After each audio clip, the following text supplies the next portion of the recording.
Hey, Home Slices. This is part 2 of a 2-part episode where I and a special guest review Waiting to Exhale from 1995. If you have not listened to part 1, go back to wherever it is you listen to podcasts and find it. You should definitely listen to that first. And then in a really quick scene, Bernie is at Gloria's shop asking for like a major haircut. Gloria is hesitant and thinks Bernie will regret cutting it all off. And culturally, this sentiment feels true to life. There is a lot of, or there was a lot, the narrative has changed a little bit, but as a young child, I remember there being a lot of additional social capital that a Black woman would have if she had long hair. Yeah. I don't know if you feel it is similarly. A very real, I mean, hair in general, if you even start at the nugget, you know, Black women in particular, we get judged for our hair. And there are certain expectations and things that, that people impose upon what we should be doing with our hair. So I really appreciate the scene, as short as it is. It busts open a really big social dialogue about, which I feel is so rooted in an external, like it's not, I mean, Gloria is attached to Bernie's hair because she's been doing Bernie's hair for a decade or more, it comes out. But it's almost like, you know, Bernie, don't do this to yourself because this is going to have consequences beyond this beauty shop. And Gloria knows that. And I think Gloria not having hair is also representative of, you know, her hair being short, not having hair, her hair being cut short is representative of her kind of being cut off from the dating scene and her cutting herself off from, you know, trying to be beautiful, trying to be out there in the same way that the other female characters are in the film. So, you know, I think it's really powerful between Gloria and Bernie, and Gloria being like, you don't, you know, you do not know what you are actually asking here. It is far deeper than me just trimming your hair. And that's interesting. I didn't think about any symbolism related to Gloria's hairstyle. But just I do beauty, think like hair and coiffing hair is female beauty. And so if she's removed from that space of trying to put herself out there and be beautiful, I don't know, that really speaks loudly to me. Yeah. Well, Bernie is sick of arguing and basically takes some scissors and starts chopping already. And so the damage is already done and Gloria goes along with it reluctantly. And so later the ladies are at the club. Bernie has a new hairdo. I will point out everyone is smoking. Everybody's smoking inside. Everybody. And I'm like, woof, look, times change. These early and mid-90s movies, smoking is so prevalent. Like when I reviewed Love Jones, they were smoking all the time. And I reviewed Candyman, they were smoking. I was like, they were smoking in restaurants. I was like, you can't, no. Yeah. What is happening here? Yeah, everywhere, all the time. Yes. So they're at the club. The ladies are at a table. They have a discussion about Bernie's new haircut when she walks away to find a dance partner. I don't like it. Yes. And then Savanna's character was like, oh, actually, I think it's cute. And then Gloria's like, well, yeah, she looks good. Yeah, exactly. Like, so which side anyway, y'all? Yes. Keep y'all's mind.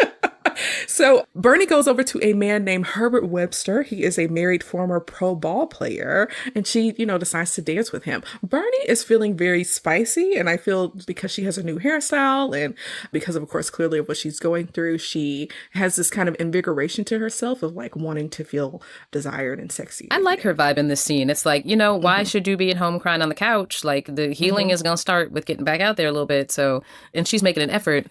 And boy, is she getting judged by the ladies of like, she out there on the floor with a married man. Like, which one of you has not been with a married man in the past, like 3 days? So I don't get what y'all on about. That's true.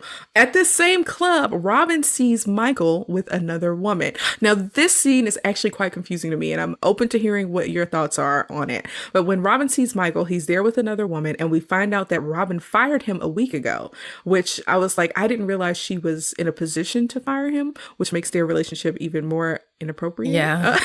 That's true. I didn't go that far. Like the scene with them, and you know, I took him as the subordinate because she's standing up giving the presentation. But yeah, I don't know. I didn't read too much into the, you know, what is going on. I was just like, okay, Robin is done. She's done, and that's okay. The problem I had was that she was visibly upset, and I'm like, I'm trying to figure out why. She didn't think he was cute. Right. He wasn't good in bed.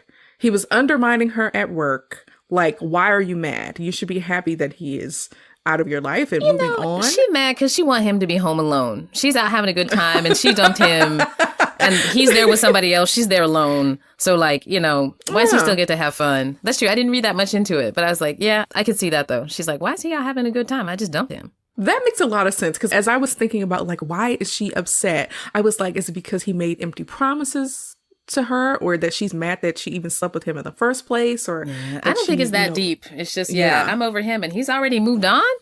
Okay. Oh, okay. That makes a lot more sense. I'm glad you're here to talk about this. I got to call out one line from Gloria, too. When they're, it's kind of debatable. Gloria's not having a great time because she's just not out on the market trying to get with some people. Yeah. And she's like, shit, I could be home watching Good Times. Yes. I have felt that on more than one occasion. I'm out and I'm like, I could be on my couch having a much better time in better company. I hear that, yes. So in this next scene, we meet Troy. Robin is riding in a truck with a new guy named Troy. She's only known him for 3 days and already feels close to him, whatever that means. Yeah. I think we figure out what that means later with the whole barbecue scandal. Yes. They arrive at a party, and Troy, who is played by Mykelti Williamson, you brought up earlier that he is, Bubba from Forrest Gump.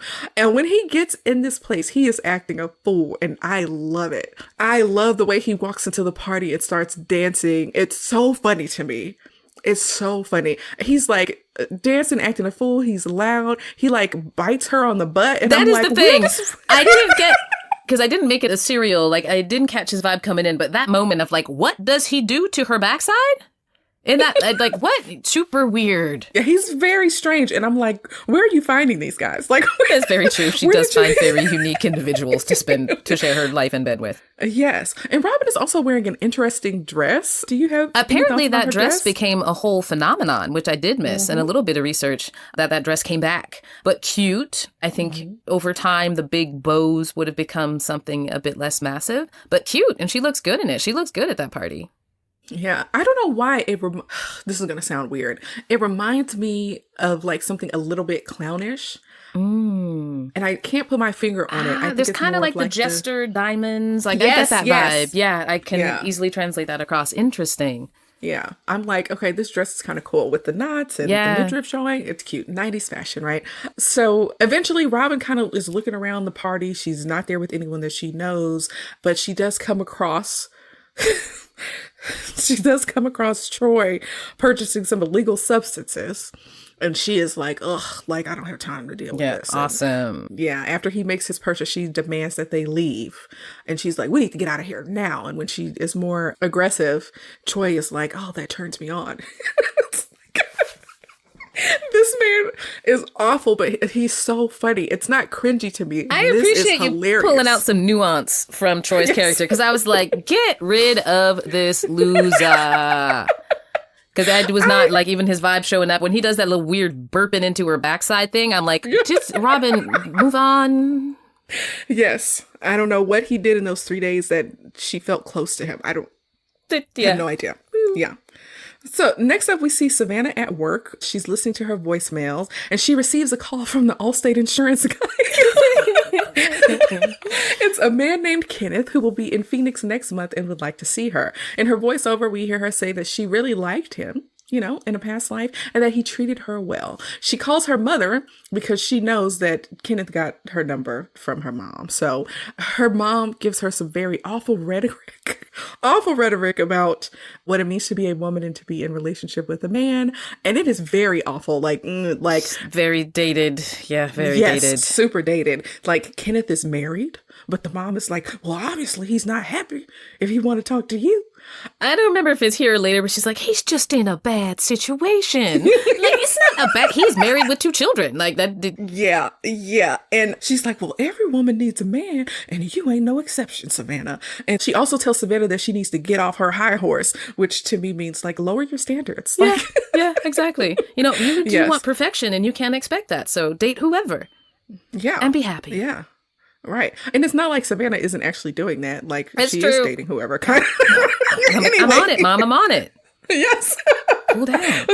Savanna, who apparently has probably been hearing this type of stuff her whole life, ends the phone call and hangs up the phone and tells herself in a voiceover that when Kenneth comes, she won't give in to him. Sure, Savanna, because you haven't bought into the desperation at all. Next up, Troy takes Robin home. And they're at Robin's apartment, and she is not happy with him, obviously. He's saying that she's making a big deal out of nothing, and he tries to initiate some adult activities. But when Robin turns him down and says, like, I think we need to cool out, like, we need a break or whatever, he mentions that, oh, this is bad timing because my mom wants to meet you at a barbecue this weekend. And I'm like, what is wrong with Robin's ability to set boundaries? Yeah, like the barbecue? No. No. After 3 days? No, I'm good. And that's okay if you're not ready to go. So you should be in no position to have to defend, like, why am I going to a barbecue at your mother's? That's okay. Yeah, she quickly overlooks his drug use and weird behavior and even says that she could be a good influence on him. Yeah, her little voiceover, maybe if we got to know each other better, I might be a good influence on him. No, that is beyond even the realm of wishful thinking. That is lies. Yes. And she just seems very enamored with the idea that he wants her to meet his mom. Yeah. So it's always like these, just ignore these red flags and like cling to like this one little thing or detail. Yeah. I got to point out too in this scene that they bust out a 555 number. I just love that. Yes. When I was a kid, that you always get this, call it 555. All the numbers in the movie started with 555. And my parents had to explain to me, they're not real phone numbers. So if you call them, it's so that you won't actually reach a real person. I was like, oh, okay. Yes. Mm-hmm. They do use the 555 number. So yeah, in the next scene, Bernie and Gloria are at a carnival or rodeo, something along those lines, state festival, something like that. And Bernie reveals to Gloria that John Sr. has assets that she knew nothing about. She lists off a few of them. And I'm like, how much money is this man making? He has a vineyard in Arizona. She didn't even know they grew grapes in Arizona. Yeah, exactly. 200 acres of farmland, I think in California, an apartment building, like among others. And it's like, you want to give me $300,000? Yeah. And you have all of this?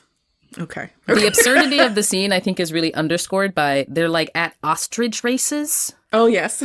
There are like ostriches in the rink, like chasing, and with everything they're saying is absurd of what she's discovering about the assets that he's been hiding. And they're watching ostriches race while we do this. And I have to highlight the call to Sally Jesse Raphael. This mess will get you a week on Sally Jesse. The shoulder pads, the glasses frames, it all came back for me. I've not considered that person in a good 20 years. So thank you, Sally Jesse. Yes, I used to watch the show when I was younger. It was a crazy show, yes. They have a quick laugh because Bernie says, like, the key to avoiding all of this is not getting married. And then Gloria is like, girl, I thought you had the answer. Like, you could have been in all the magazines if you had that answer. And she proceeds to list off a bunch of magazines. It's a cute little scene. And so that we switch over to them being spectators in the little ostrich races or the rodeo, whatever you want to call it. And Gloria asks Bernie if she's been messing around with Herbert, Herbert from the club, the married guy, right? And Bernie says she only spent one evening with him and she wanted, to be intimate with somebody. And she described it as watching paint dry. She's like, I needed to get laid, and I did. Men been doing this shit for years. I tell you, it was like watching paint dry. I love that. Would never describe intimacy as watching paint dry. Yes. Yeah. I feel like almost none of the characters have satisfying experiences. Very true. Very true. Yeah. And I feel like that is like an accepted, honestly, I don't feel like that is something to be questioned as it comes out in this film. Like there's a general notion that sex is not satisfying for women. And like, who cares if it isn't? Because the men are the ones who, need like, no biggie, like that's the way it is. And it it passes under the radar like that in this film as well. She also says that Herbert has since started stalking her, calling often and even showing up at her house unannounced. And it's like, okay, it was one time and it was awful. And now he feels some sense of entitlement, or it's strange, but it's on brand. An entitlement, straight up entitlement. Yes. You pinned it. Like, hey, baby. Yes. Like, no, hey, no. You're married. And I'm married too. Jeez. And this is my house and my children are in the backyard. Like, peace out. Later. Right. And when Gloria tells Bernie that, she's wrong, Bernie is like, this is why I didn't want to tell you. So Gloria kind of has this moral high horse a little bit that we see. And I feel like some of the ladies feel like Gloria can be a little judgmental. But then Bernie says something like, I'm not like you, Gloria, because apparently Gloria can be without the touch of a man for an extended Bernie has determined that, Gloria doesn't need intimacy. And it's like, ooh, that hurts coming from a friend. And while as much as Gloria's judgment of Bernie is tied up in what Gloria has refused to allow herself to have in terms of relationships with men, like she does heap a lot of that onto Bernie as judgment, which is kind of funky. And then Bernie snaps back and it's like, I need a man. You've decided you don't need a man. I do. And it's like, ooh, that's a little unfair too. Yeah. I think they were both kind of wrong in that moment and they experienced this kind of awkwardness at the rodeo. Yep. Yeah. So I like that we're seeing that everything's not always like super fun in their friendship. Again, dimension, like depth and dimension. We ain't always out just drinking and being cute and having a good time and dancing. Yeah. Sometimes we're at a smelly rodeo hanging out. With ostriches and getting into it a little bit, getting down to it a little bit. Right. And so in the next scene, Robin and Savanna have a phone call. They talk about Troy.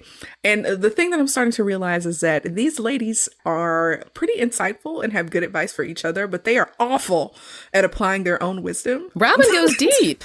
I'm like, Robin, you got stories to tell, woman. Like, this is not your first time around the block, but it just doesn't manifest in any kind of useful way for you, unfortunately. Yes. Well, in this moment, Savanna is trying to talk Robin out of going to the barbecue. And we also find out that Robin can't find her wallet.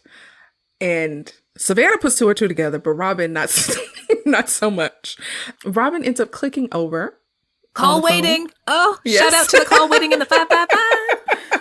And on the other line is Russell, who will be at her house in 15 minutes. And it's like, he was already on his way, basically. Mm-hmm. But Russell, we see him later, is played by Leon. And Leon is like a heartthrob in the Black community.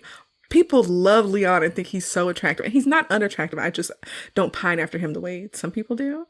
But yeah, he comes to her apartment. Robin says that she really loves him and her voiceover. They have good chemistry, but Robin keeps falling for his sorry excuses. And she's like, you know what? Men make mistakes. I'll just forgive him.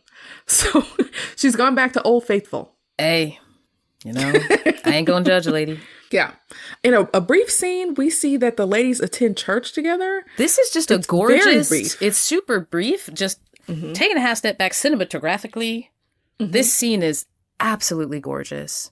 Like, I love, there's the scene with Troy showing up in his leather vest is actually also very nicely shot with a crane. Mm-hmm. But again, beautiful crane shot. We start with the blue sky with a white puffy cloud coming down over the steeple of the church. You hear the sound of children and kind of joyful flowing out of the church on a Sunday. It's a gorgeous kind of a reset because there's all these dialogues and all this stuff. So you get to exhale, you get to breathe for a moment. Get a little bit further away from people. We're not, close in people's intimacy. And I really appreciate the scene for that. It's culture setting. Exactly. We move through the same spaces together at like a foundational level, in addition to all the craziness going on in our lives. We still church-going women. Thank you very much. We might have seeded some doubt in the first 45 minutes to an hour of this film, but we are indeed church-going women. And just that community moment, in a very beautiful community moment, it did give me a moment to breathe a bit in a lot of the intensity of the exchanges and trying to figure out, like, what is going on with these people? Yeah. And also, I love their outfits. They had the church hats on. They were all very colorful. Yeah. Yes. And right. And so quickly, we switch to a scene where John Sr. is returning the kids to Bernie after a weekend visit. John Jr. doesn't even hug his daddy. He's a little bit older and kind of... Give me hugs, his daddy. Snubbed. Boy's like, no, I'm glad to be back at mommy's. Like, don't, let me away out of the car. Yeah. Daddy got snubbed. The older kids, when they know what's going on, usually their relationship with one parent at least suffers. And so John Jr. is like, I'm good. The little girl, though, she's like, thanks for this doll, daddy. And she gives him a hug. And it kind of goes over her head a little bit. So Bernie is staring daggers at this man. I don't know if you noticed her stare. She is like... Ice. Yes. Ice, baby. Yes. So in another iconic scene, love this scene. It's hilarious to me. Troy shows up to Robin's house and she talks to him from the patio. This is my favorite scene in the whole film, from Troy's outfit to Robin's outfit to their dialogue. And he comes up with every little, like, can I use the bathroom?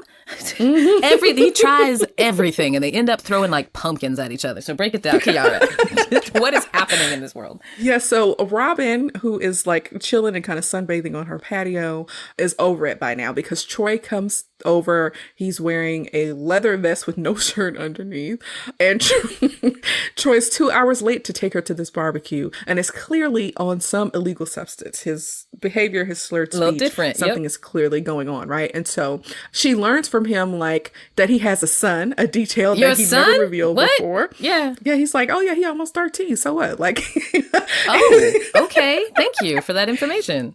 Yes. And she's like, no, I'm not going with you. This is over. You can't come in. And then, of course, like you said, Troy does the little ploys of like, oh, you're not going to let me in. I got to use the bathroom. She's like, nah, don't even try it. Troy does this weird monologue about how black women don't know how to accept good treatment from black men. And then they wonder why black men go out and date white women. And I'm like, this is supposed to be good treatment? I love this. He's like, do you have any idea how many women would like me to take them to my house to meet my mother? I'm like, what? I don't actually. Who would say that? I have no idea, Troy. Enlighten me. Right. And then he uses the B word a few times. And there is what appears to be an orange tree nearby. And there's some oranges that have fallen to the ground. Are they oranges? Okay. They look like little pumpkins to me. Maybe my TV screen isn't big enough. But he picked one up. This part of the scene is so funny to me. He picked up an orange and got ready to throw it. She's like, don't throw that up here. Don't you throw that up here. He's like, have a fruit bowl, tramp. He starts throwing the oranges. Also, while advising her that she should be more careful who she picks up at the grocery store. Which brings us a little background on maybe the genesis of their relationship, which was helpful. Mm-hmm. Yeah. Now, in this scene, I love that Robin is standing up for herself, but I feel a little bit suspicious that this is partly because Russell has re-entered her life. I don't know if you have any thoughts on that. I'm linking it up with the scene where she gets a call. I don't remember who she's with at that point, where she gets a call on the phone. I think it's a later scene. They're getting into bed because he's just been with his wife, and he comes home and gaslights her crazy. Exactly. So I didn't read that. But yeah, she is done with Troy. They throw some oranges at each other. She actually makes contact with one of the oranges. Nice. With him off scene. Notable. And so after all this happened, Robin calls Savanna. And Savanna is like, well, I guess we solved the mystery of the wallet, right? And Robin is like, wait, you think he stole it? Oh, Robin. Yes. And so it's funny how sometimes they highlight the age difference and the maturity difference between some of the ladies. In another iconic scene, this movie is full of them, Gloria watches as a neighbor is being moved into her neighborhood. And so she goes across the street and she kind of starts off being a little nosy, asking the man who's unloading the truck what he knows about the people who are moving in. Interestingly enough, she also assumes that the guy moving in is married, and it's that's like a little racist. Well, no, I started thinking half step back, like, there's a black dude, he must be the mover. Yes. That's true. I didn't even think about that. But the guy who's unloading the truck is named Marvin King. He is played by Gregory Hines. He is a widower, and he's looking at Gloria like a snack. Which gets to all this kind of mouthy stuff in the scene that's kind of weird, but we'll get to that later. She's also looking back at him like a snack, so they are clearly attracted to each other. And she invites him over for dinner for what she calls a few little leftovers, but it sounds like an extravagant soul food dinner. Little collard greens and cornbread, some candy yams, a little potato salad, fried chicken, peach cobbler, and a few slices of ham. That is the buffet at my last family reunion. Like, that is basically no joke. I do not have that in my fridge on the regular to offer as leftovers. So go Gloria, point. Right. And so Marvin turns her down because he's unpacking and of course will be too busy.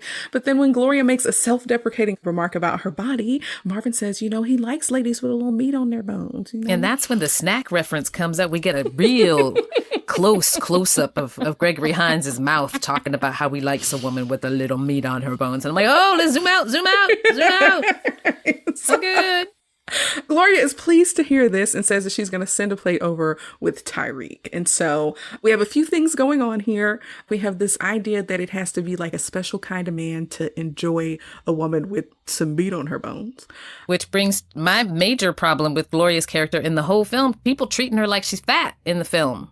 And like all the reviews, like, well, given her body size, she's like a 14 or a 16. I don't know. Yeah. But yeah, just all kinds of feelings about her body size, which I'm like, girl, looking pretty fine, keeping it together. Right. And I also link it to kind of her character with the short hair, as we talked about earlier when Bernie wants to cut her hair. So Gloria's, egregiously overweight and has short hair. And so that, ties her character story together of, obviously she's undeserving of love. So it's kind of reasonable that she's boxed herself, in with her son. And Bernie's decided she doesn't need intimacy because of her short hair and her body size. And it's like, screech, y'all. But we are going very far down a really unproductive path here with Gloria.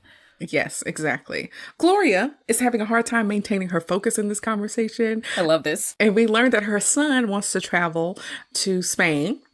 with an organization called Up With the People, but she isn't sure that she wants to let him go. And Marvin is like, yeah, let him go. Like, he wants to go there instead of going to college.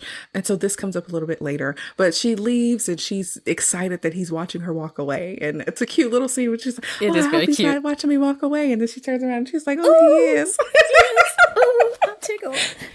I do want to say, though, we were talking about the kind of lack of exhale references in the film Waiting to Exhale, and Whitney Houston's character is kind of the only reference we get. But we do, in this moment, as you mentioned, Gloria is kind of taken away by, you know, Marvin and him being in her life, and everything kind of slows down and the music kind of swells and we just hear her breathing. Mm-hmm. And I appreciate, again, that reference to breath and overall, you know, how that ties to the characters in the film. But I appreciate this moment that she kind of has where she zones out and she's feeling something. Yeah, yeah.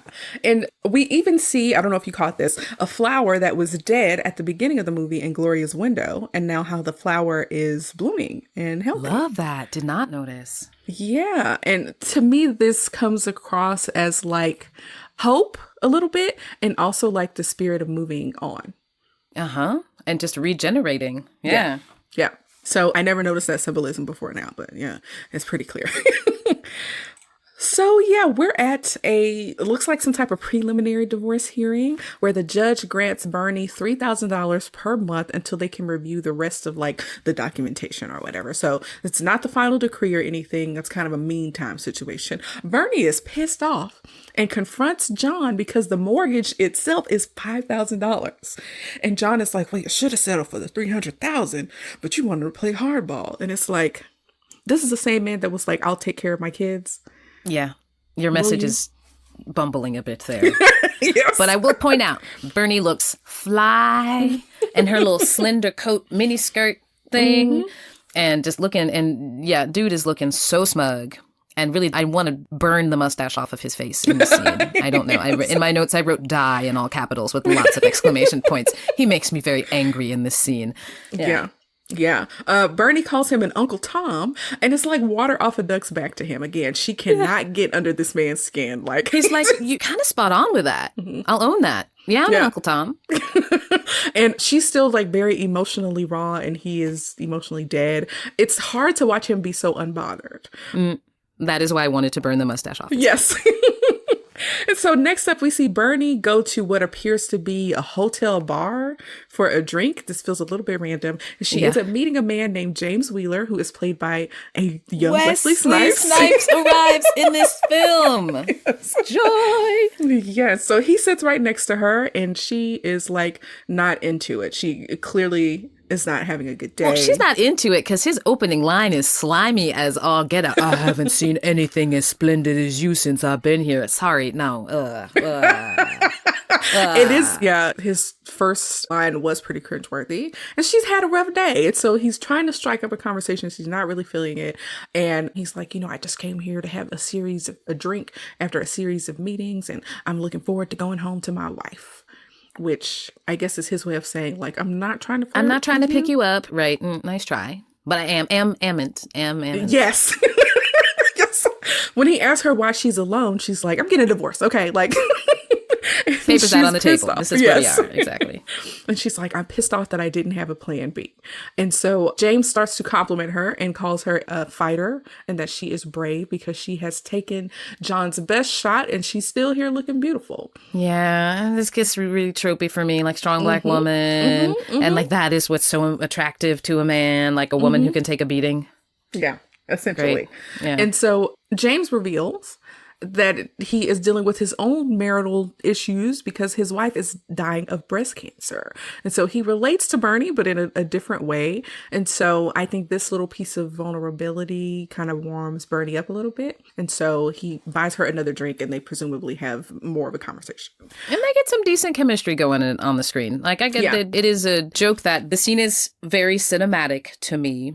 It's, if anybody is in the filmmaking world, it's like your classic shot, reverse shot. This is like, I've lit this exercise so many times back in film school, and it's gorgeously lit, honestly, like very soft with nice, edge lights on folk. So it's a very like classic cinema setup scene, a man and a woman in a bar with this kind of evening light. So it succeeds well on this kind of epic cinema level. And they do get into a dynamic, which is cozy. So appreciated on a lot of levels. Yeah, I agree. They do have like a decent chemistry with each other. It's nice to see. Unlike Michael and Robin. Yeah, exactly. One of the few scenes in the film where like there's something happening and it's not just like, what is it? What? Help. Like these characters are like crossing each other, you know, like ships in the night. Like, yeah. Yeah, exactly. Well, in this next scene, we see Savanna and Kenneth. If we remember, Kenneth is the Allstate guy who's like, hey, I'm coming into town next month. Like, and so we see Savannah's house. The inside of Savannah's house is this vibrant bluish purple. Yeah. I was like, I love this. I would never put it in my home. Exactly. I love it. Love to come over. Yes. So she answers the door and it's Kenneth, again, the Allstate man, who's in town for a conference and also there to relight an old flame. They hug each other. They say hi. They go for a walk in the University Village. I am so sure that like it was giving me University Village vibes. It's like an upscale outdoor shopping mall in North Seattle. And I was like, yeah. And they're talking about Saks Fifth Avenue and there's a fountain in front of the Saks Fifth Avenue. I was like, yeah, it's U Village. I'm there. Yeah. So yeah, they talk about their lives and careers, and then they finally get down to talking about like their relationship. They both seem to disagree on how their relationship ended. It's actually not very clear to me either. Neither of them can kind of explain it. But Kenneth says that for 7 years, he stayed with his wife because she got pregnant and then they got married. But that's so honorable of you, Kenneth. You were such a big man. Wow. Yes. But Savannah's the only woman that he's ever loved. Please. And I'm like, these men like do not vary from the script. In the next scene, Savanna and Kenneth are in Savannah's bedroom and they dance and they do adult activities that actually seem mutually satisfactory. So, you know, he might be married, but at least the sex isn't bad. So, oh my Lord. And you get these cute little, these intimate, slow, delicate close-ups again and the Lazy Susan effect, which I, again, focused around Savannah's character. It gives me the little warmies. I like it. Yeah, it was well done. Next up, we see Bernie and James. They go into a hotel room and appear to be considering sleeping together. James admits that he hasn't slept with anyone in a year because his wife has been ill. And they're a little bit awkward with each other, but not awkward like Michael and Robin. Thankfully. James does some confessions and he's like, oh, remember how you said like your husband left you for a white woman? Like, my wife is a white woman. And Bernie, it seems a little disappointed, but kind of isn't tripping. And is actually I think it brings some growth for her. That she's kind of taking a half step back and seeing things in a little bit different light. Like, that's how I interpret that moment. It's like, oh, okay, I was all pissed off, but like, okay, black men can love white women. Okay.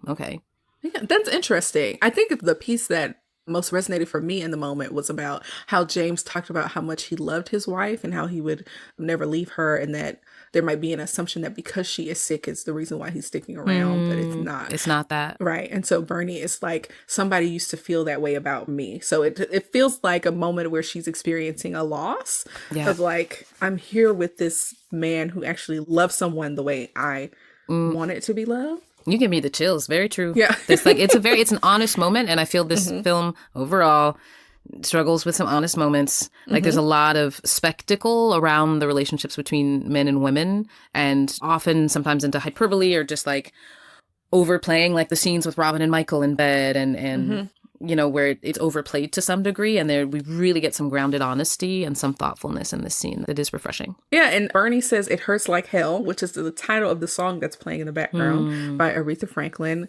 And Bernie grabs his hand and she lays her head on his shoulder. And when she asks, like, what do you want to do tonight? He says, make tonight beautiful. And whatever that meant in this moment, they fall asleep next to each other. It's nothing sexual. They are just kind of laying in bed. One of them is holding the other and one of them is being held. And they spoon all night. Yeah, and I have seen interpretations. Some people think that they do sleep together. And I'm like, no, I don't get they that. Spooned. Yeah. They just spooned, and it was kind of delicate and intimate and sweet. And what they both needed, but appropriate. Yeah. So, yeah, personally, I wouldn't be okay with my husband spooning a lady that he met at the bar. Personally. In the scope of the other stuff that married men be doing up in this film, spooning ain't half that. I'm not thrilled to have my partner spooning other people either. But I was going to say, I did hear a joke and a grain of salt, but that Wesley Snipes got cast in this film as being a character who had a white wife because he just finished shooting Jungle Fever. I can see him in this role. Mm-hmm. Yeah. Yeah, makes sense. Yes. So I found it to be just this very sweet moment. And like you said, both of them got what they needed, right? He had a lack of intimacy from his sick wife. She had a lack of intimacy with her husband for years, basically. And so they both got what they needed in a way that felt like really sweet and for the most part appropriate. It's a deeper level emotional complexity, I think, than a lot of the other man-woman dynamics in the film. Bernie gets almost all of it, I would say. Mm-hmm. Gloria gets some, but Robin and Savanna don't get a lot of emotional complexity with their male partners. So I agree. Yeah. In a brief scene, we see Marvin, Tariq, and Gloria hanging out. They seem like a happy family. They're getting along pretty well. What is the cheese joke? I don't get the cheese joke. Is there cheese on the sandwich? Ha ha ha ha ha. I don't know. I think it's a part of them all getting to know each other. Gregory Hines doesn't like cheese on his sandwich, and I guess Tyreek does. I don't know. If it's bringing them closer together, then that's wonderful. Yes, they seem to be having a great time together. And so Tyreek, who apparently plays the saxophone, plays Happy Birthday because it's Gloria's birthday. And her girls come over and they throw this little nice get together with just the four of them. They're drinking, they're eating cake. They each do a toast to Gloria in their own way. And we find out that Gloria has had a 10-year man drought, as Robin puts it. And it's like, oh, wow, okay. They help her blow out her candles, and eventually the birthday party turns into a pity party. Well, first of all, a whole bunch of people cast shade on how Gloria's blowing out her candles, because she does give it a little spit. She's like, and everybody's like, oh. Yeah. And I also love, I do not believe this is considered an official part of the soundtrack, but that gorgeous song by Minnie Riperton, Loving You, is playing in the background. I love that song. And I love this. The song is very delicate. And then just the women in this very calm, intimate space with that song comes together nicely for me. Yeah. I agree. And so the party goes on. The ladies have been drinking a bit. And the mood changes. So we go from celebrating to like not celebrating. Bernie is like especially upset and sad, right? And so Savanna is just kind of talking. Nobody's really acknowledging her. And she's like, you know what's sad? Not one of us has a man. And it's like, why can't that just be okay? Like, right. The other thing too, I think Savanna pushed Bernie into her place. Because I forget the second, after the Minnie Riperton song, there's another song, I don't remember what song it is, but the lyrics are, not an angry, but a woman who's been hurt talking about her hurt. And Savannah's like, wow, the folk who write these songs, do you think they really been through some of that such horrible stuff that they're singing about? And you're looking at Bernie, who is just like flaming on the inside, so hurt and so upset. And like, as Savannah's kind of naively like, wow, I guess some people in this world really hurt. And Bernie's like, she finally speaks up as this is another gorgeous camera moment as we're kind of Savanna, very kind of young and free and naive and not burdened by what Bernie's gone through.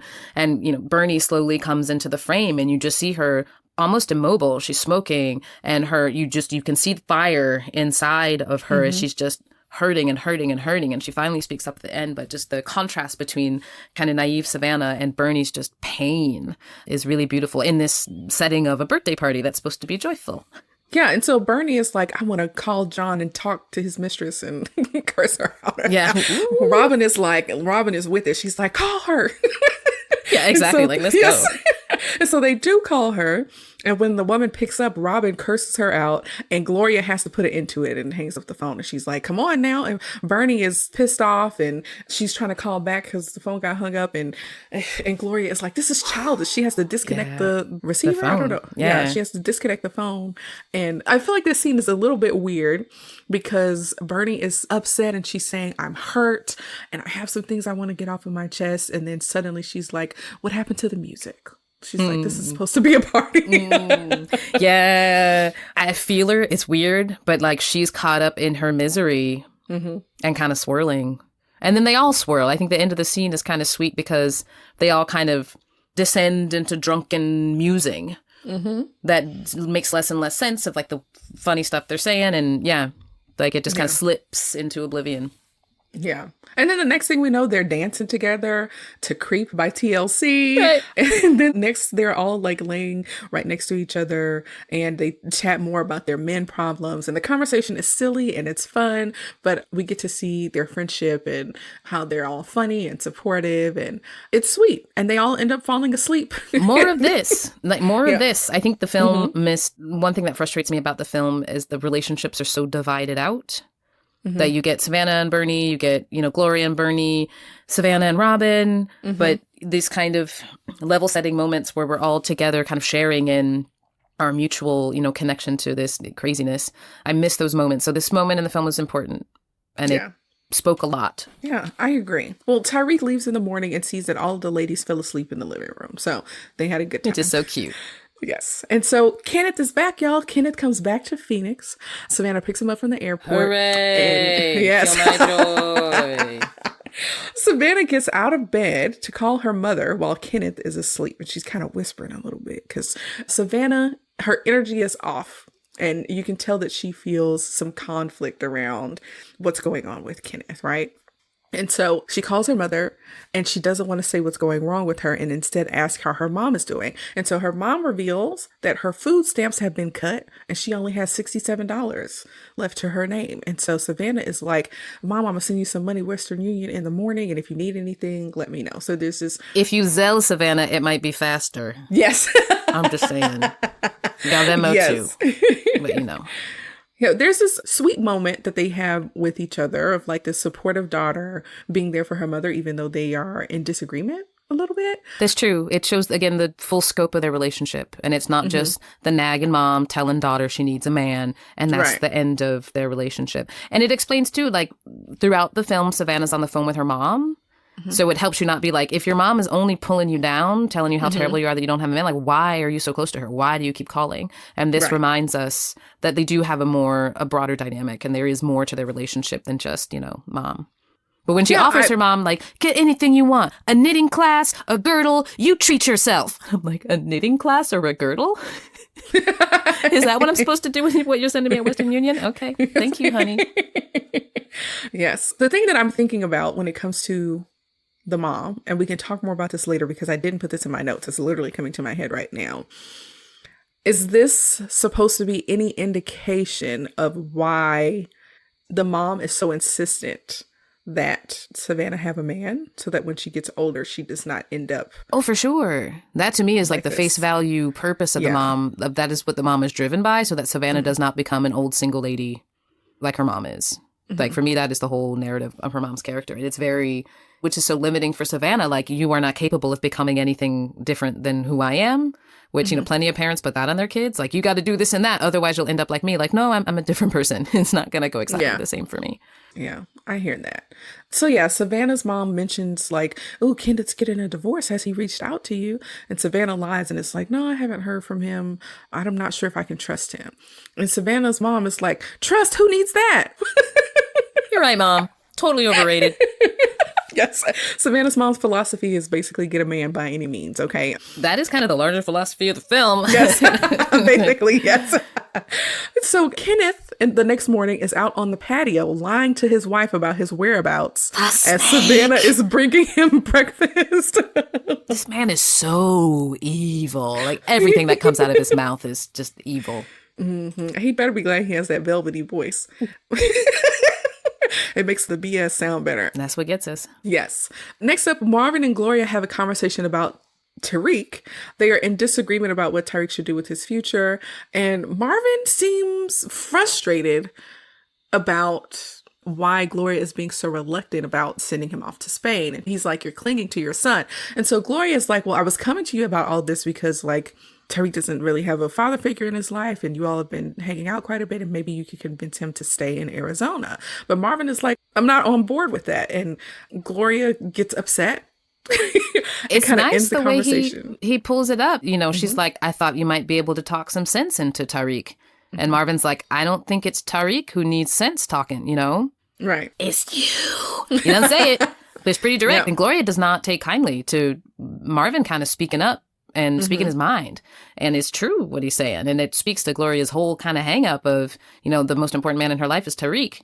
And if she can't see beyond that and let him become who he needs to be, like, it is going to be all downhill from here. And Marvin, I think in a way says, like, he doesn't say this, but it comes across like, if you can't let go of Tariq, you can never be with me. Like, that's the way it's all going to come together. So take a half step back, Gloria. Think about what you're doing. Yeah, I feel like a lot of single moms have some issues with making their children emotional husbands. Yeah, I would be that mom. Don't ever let me get single. I would be that mom to my children. Yeah, I feel like it's a strange dynamic, but it happens often. So Gloria is not the only one. Next up, we see Russell and Robin. This scene is weird. We're at Robin's apartment and Russell is late. He's supposed to be breaking things off with his wife tonight. And I was like, oh snap, Russell's married? Yeah. Everybody married. Okay. Everybody married. He starts out the scene with the gaslight. Like, yes, off to the races. What took you so long? I wasn't gone that long. When she asked about like their separation or divorce, he's dodgy and he's like, hey, let me get them pajamas. It's complicated. Why does he have pajamas at her house? And he's like, you don't just divorce somebody and DocuSign and, it's over immediately, basically. And she surmises that he slept with his wife and then he gets defensive, like, I don't want to be pressed about what I'm doing with my own wife. And it's like, what? This is so off the rails, this conversation. There's nothing that is okay about this conversation. Nothing. Or the fact that he's still in her house after talking to her that way. Putting his pajamas on out of her dresser. Yeah. Robin kind of backs down a little bit saying, well, we won't have much time to spend together. And I'm like, what's crazy is that when it comes to Robin, particularly thinking about Bernadine's relationship, she's about it. She's cursing people out on the phone. She's mad. She's pissed. But in this situation, when she should rightfully be upset, she's not. That is funny. I did not pick up on that. When it's other people, she's ready to scream into the phone for Bernadine, but worse stuff is happening up in her face. And she's like, maybe if I just get to know him, things would be different. Change him. Yeah, Yes. Oof, that is very true. Yeah. Robin ends up getting a call from Troy, of all people. I love that. Who was that on the phone? Savanna? Oh, I suggest you tell your little boyfriend not to call past 11 o'clock. Who First off, do you think you are? Right. Just slept with your wife, came over to my house, not even trying to sleep with me, and then judging me. Who calling me on my phone in my house? Married man. Yes. You got some nerve.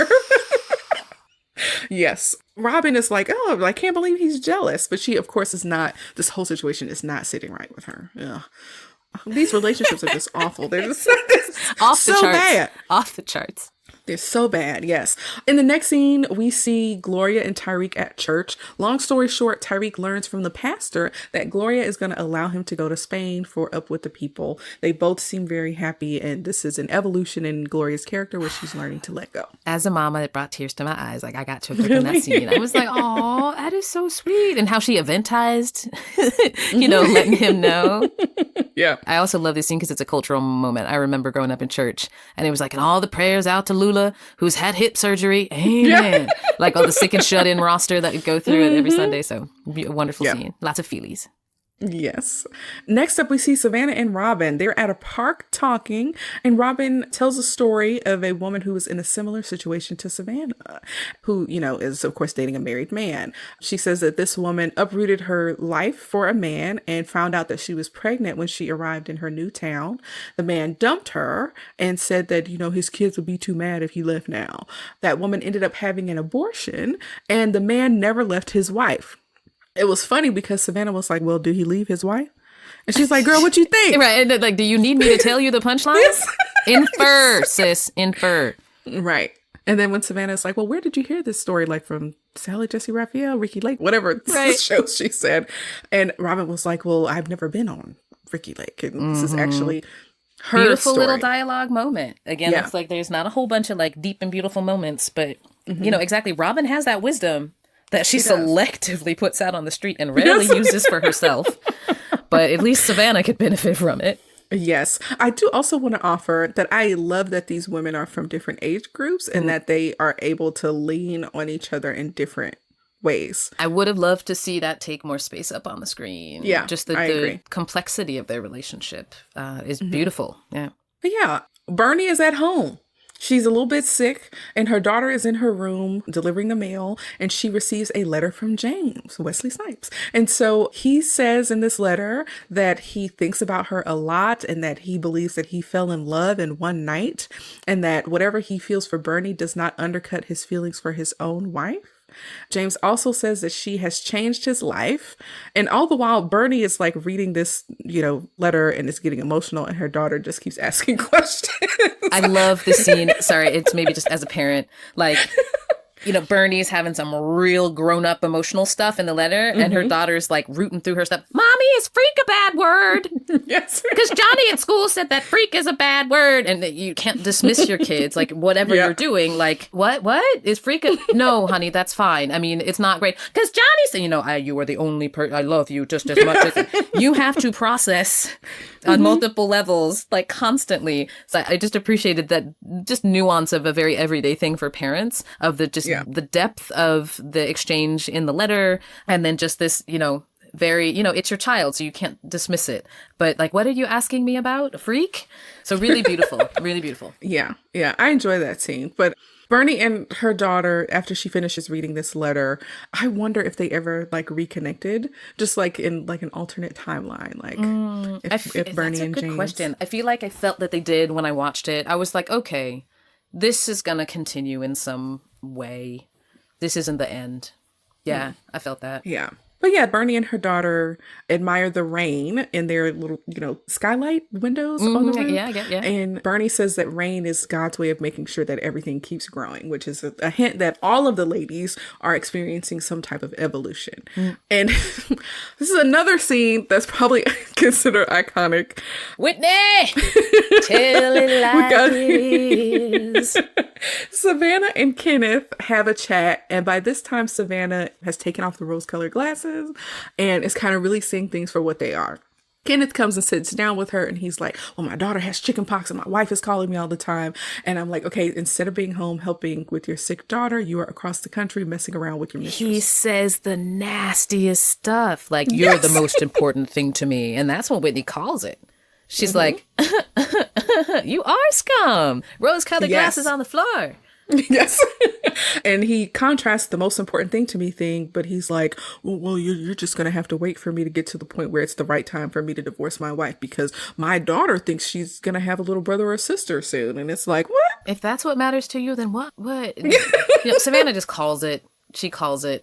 She honestly, she kind of picks through everything that is wrong about him in one very short slicing dialogue. Yeah. Monologue. Yes. And she calls him the scum of the effing earth. She's like, I'm not finna fall for any of this okie doke anymore, and waiting around, while he has his cake and eats it too. A lovely thing in that dialogue is, as he's just talking, I don't know if you notice, she says nothing for the first, he's like, my kids are sick and all this and blah, blah, blah. And she's just like,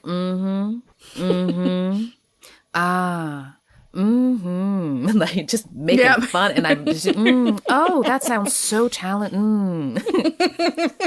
Yeah, absolutely. It's so, hearing the Allstate spokesperson say effing my brains out is freaking hilarious. He's like, oh, you suddenly grew a conscience. You weren't thinking about that when you were effing my brains out.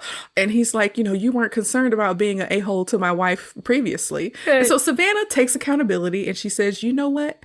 I wasn't thinking about that. And I was a butthole. But the difference between you and me is that I'm not anymore. Yeah. And so when he tries to protest, she's like, I'm not mad. Drinks are on you. And she knocks over his glass. Drinks are on you. That is so like 80s, 90s. I don't know. I don't know. That struck me as a very time capsule where the drinks are on you. And I'm going to spill your drink on you. You get it? Yes. So later, Savanna gets a very scolding call from her mom. She's at work, so she has to go to like a little private area. And her mom is like, you broke Kenneth's little adulterous heart. And Savanna is like, I'm tired of you trying to tell me what to do with my life. And if you love Kenneth so much, why don't you freaking marry him? I love that. You don't ask me about any of my other interests. You are only concerned about me dating someone and finding someone. And of course, her mom is like, he's a good man, Savanna. He's a good man. He's just in a bad situation. I look how marriage with 2 children is a bad situation. I just have to keep coming. I'm in a bad situation. Check that out. Right. You're married with kids. You have a career that allows you to travel quite often. You also have a mistress. Mm-hmm. You had the privilege in your career to decide to take a pay cut to try another track. Like, you got some power, girl. You've been working. Right. And so Savanna gets really mad, of course, and she hangs up the phone on her mother after she tells him, you can marry Kenneth. You marry him yourself, okay? But she calls back to apologize to her mother, and her mom is like, I don't want you to end up like me, alone and broke. That's what this is all about. Yes, basically. And it's like, okay. You'll be all right. You have support. And it's really interesting how women can build community, and it doesn't have to be centered around a man. Even though she is alone and living on her own, she still has the support of her daughter. Like, women have the ability to create networks and create community, and it doesn't have to be you need a man to support you. I love that you say that, because for me, that is, I think they find that at the end of the film. But at the beginning of the film, that's not something that they would have embraced or thought about or considered. While Savanna fights back against her mom about it, she still was, getting played. Before she gets to the speech with Kenneth, where she's like, I have changed. I'm not that person anymore. So I think they all kind of grow into that space. Yeah, I agree. So in the next scene, we get the final divorce settlement. Bernie receives $1.5 million in a savings account. Woo-hoo! She gets the house that they live in. Don't you get the winery too? Acapulco. Yeah, that's right. She scored. She gets $500K in stocks and bonds and a Mercedes station wagon. And Bernie got way more than the $300,000 that he was talking about earlier. And she is happy. She even shakes hands with John. And while he seems a little bit annoyed that he lost the case, he does have what appears to be some respect for her. Back to what you were saying earlier about her having more dignity in this space. There is something about her that feels moved on and removed from that like highly emotional state that she was in before. Yeah. But she still, once she turns her back, she goes and she's like, woo! She's like screaming as she dances out of the courtroom. It's like, okay, all right. You have a right to be a little immature. All good, I got you. Yes. And then in another scene, Russell comes back. He shows up on Robin's doorstep saying, I finally left my wife. But Robin is like, okay, I'm happy for you. Yeah, you enjoy that.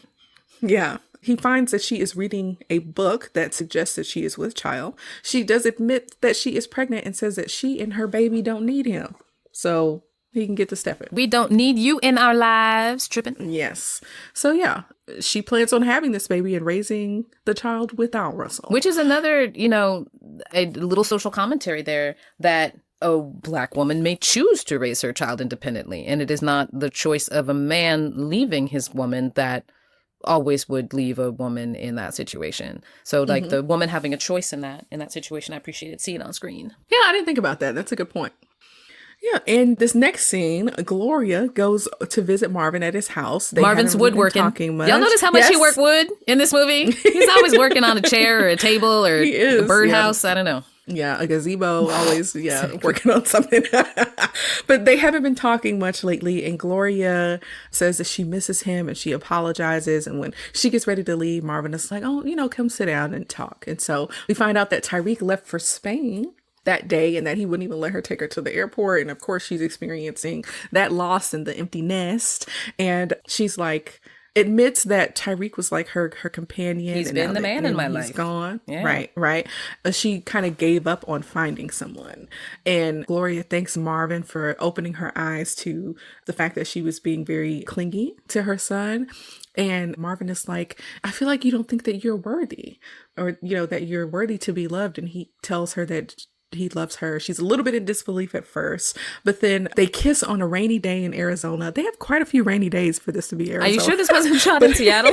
I was noting that as well. Like, does it rain in Arizona? I'm sure it does, but probably not this often. But the story is being told over a year, so I guess maybe they had 2 or 3 days. Yeah, I guess. So they make out. So apparently they're a couple, and it's New Year's Eve again now. And that DJ comes back. The DJ. Yes. I got to vent for 30 seconds on the DJ. First of all, when I first heard him, I was like, this reminds me of Jim Carrey doing the DJ voice on Dawn FM. I do not know if you've listened to the Weeknd album. Mm-hmm. Dawn FM came out maybe, in 2022? It's about a year and a half ago. But there's this DJ voice that is so similar to the voice in the film that goes in between the songs. And it's just weird and uncomfortable. And it like, ugh. I was not happy to have the DJ come back again at the end of the film. Oh, interesting. Yeah. I don't think I felt any particular way about it, but I hear what you're saying. But it's New Year's Eve. A year has passed. Things have changed dramatically over the course of this year. And the ladies are in the car jamming to It Might Be You by Roberta Flack. And the ladies drive to a spot in the desert. It has a nice view. They start a fire and they do the countdown to the new year together. We see fireworks go off in the background and the ladies, love on each other and hug on each other as Count on Me by Whitney Houston and CeCe Winans plays in the background. And that is how we end the movie. You have any thoughts on that final scene? Whew, a couple. So first of all, I have to laugh when Savanna is talking about, she makes a reference to an old film that Dustin Hoffman is in called Tootsie. And she calls it Tookie, which cracked me up. And I had this moment of, so many times in my life watching films with Black people, when they reference things in white pop culture, and Tootsie's a very big film, classic film. But I was like, I wish she could have referenced a Black film, like that little tear down my cheek. And then the end of the film, I appreciate it being wrapped up kind of a year cycle and bringing back some of the elements from the beginning of the film to really wrap it up. That slow motion business of like, ick, like, is my DVD player broken? What is happening? Totally unnecessary. And then just the effects just kind of killed the end of the film. And it seemed a little like we pulled over along the side of the road and made a bonfire. I didn't understand what was happening, but it seemed like sweet. Like we drove out into the desert. It seemed like a sweet concept, but it was kind of weird and sudden to me. And then just loaded with like weird effects. Like I think the effects took over and I lost the characters. Like it could have come together just around the characters, but yeah, the effects took over. So I was like, oh, it's over and we're in the desert and it's in slow motion and then we dissolve. I didn't get it. So it's a little abrupt for me. I think overall it was a little abrupt and then the technology took over and I was like, what is happening? Okay, credits. So. Oh, that's interesting. I had never really even thought about the effects. It's like, slow motion at the end, fireworks. Cool. Yeah. Good. I overthought starting it. The new year. Yeah, I overthought it for sure. But I was like, what happened? No worries. Well, you're going into this new year better off than they were before. And interestingly enough, Gloria seems to be the only person starting the new year with a man. Yeah. So it's not even like everyone necessarily got what they wanted. And he's not married. Yes. It's a very unique situation for one of those women to find themselves in. Yes, absolutely. So yeah. Well, y'all, that's the end of Waiting to Exhale. And at the end of every review, we ask the same two questions. Is it worth a rewatch? And if it holds up today? Andrea, what do you think? I will watch it again just for some of the, the scene with Troy and Robin on the balcony and Whitney at the end, just letting him have it. Oh, scum of the earth. There's a couple moments that are beautiful. And then Angela Bassett, just thank you for helping me understand the improvisation when she tears through the stuff and puts it in the car and sets it on fire. Like in the fire department, that dialogue, there's a couple dialogues that take it away, and I will definitely be watching it again. It doesn't hold up. There's the constant narrative that women need a man. The gay characters having a real hard time. Like it doesn't. I appreciate. Honestly, I was surprised and appreciated that there were gay characters represented in the film, like that, and more than one. Yeah, two. That to me was overwhelming. But I feel like they didn't address it in any way. They weren't trying to say it's okay. They just put it out there and were like, y'all deal with it. Y'all figure out what but we're going to put some stuff out there. So kind of non-conclusive. So yeah, dated in a lot of ways. And just, the notion of Gloria being fat, the women just revolving door of married men. There's, I don't know. Go ahead. Yeah, I hear that. I basically, for the most part, agree with you. I love this movie. I don't personally, and we'll always rewatch it. Yeah, I just, like you said, the iconic scenes, the acting is really good. It's a bunch of Black folks that we love. The music is really good. Again, like the piece about it being like this time capsule of capturing like the hair and the fashion and the technology even. I love witnessing, that piece of it, and it's great for a rewatch. And like I said, I rewatch it a couple of times a year. The iconic scenes are still really magical. I'm just really entertained by this movie while I rewatch it. But when it comes to if it holds up, it's mostly no. But there are pieces of it that hold up just for kind of like nostalgia's sake and like for the fact that it's like a part of the Black zeitgeist. But like it's mostly no, right? And it's for a lot of the reasons that you mentioned before, right? Like the story being hyper focused on the romantic relationships in the lives of the women and how everything in their lives revolves around those relationships, from their level of self-esteem to even their relationships with their own children and parents. Like everything is like centered. Their careers centered around men. And it's like, it doesn't have to be so male centric. And it could have focused more on their friendship together and the support that they provided to each other. These ladies were all in different stages of their lives, which I loved, but each of them compromised on like a number of things and didn't really have good boundaries. And a lot of it was quite toxic. And so I think in that way, it doesn't necessarily hold up.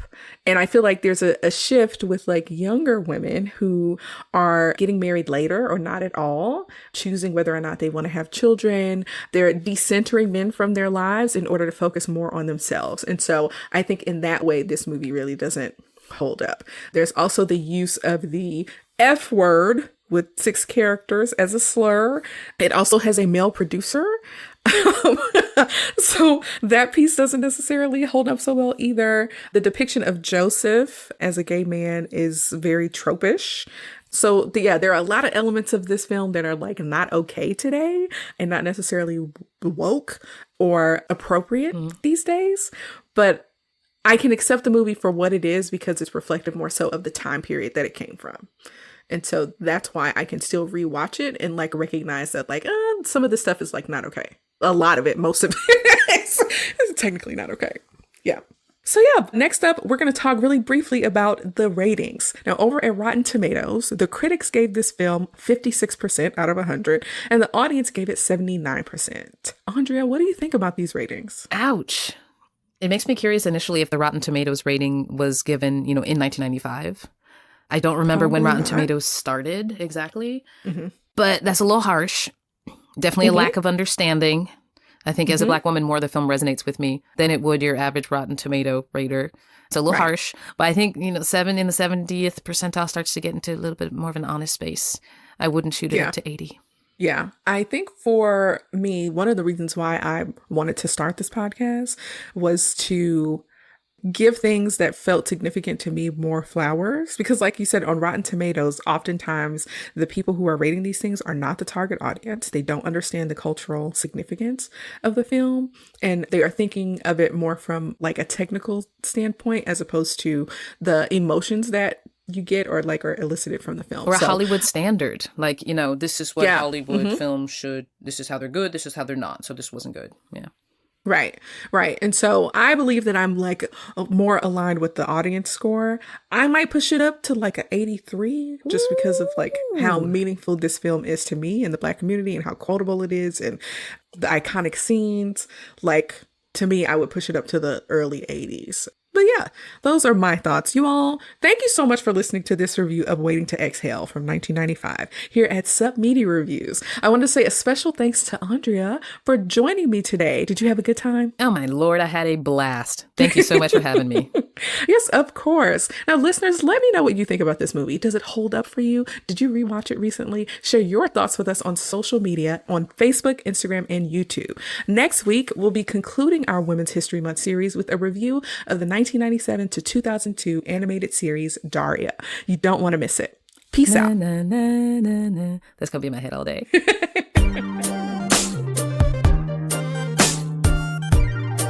Thanks for listening to Sup Media Reviews. I hope you enjoyed our trip down memory lane just as much as I did.